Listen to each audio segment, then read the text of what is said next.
This intermediate silversmithing project will teach you how to turn sterling silver sheet, wire, and 2 half-drilled freshwater pearls into a delicate pair of snowdrop earrings. If you're drawn to the first signs of spring, you'll love making these snowdrops.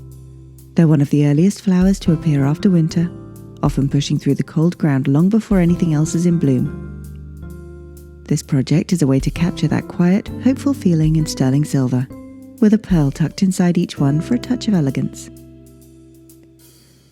In this step-by-step online project, you'll use printable templates to pierce out your petals, shape them with a dapping block, then assemble the earrings using both paillon and stick soldering techniques.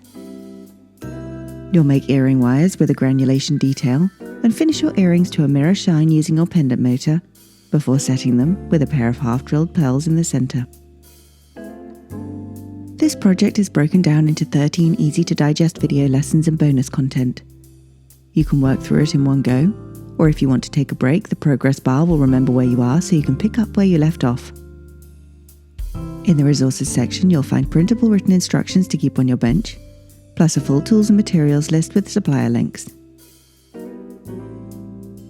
And if you get stuck along the way, don't hesitate to get in touch. I'll be happy to personally answer your questions to ensure you fully enjoy the making process and complete your project.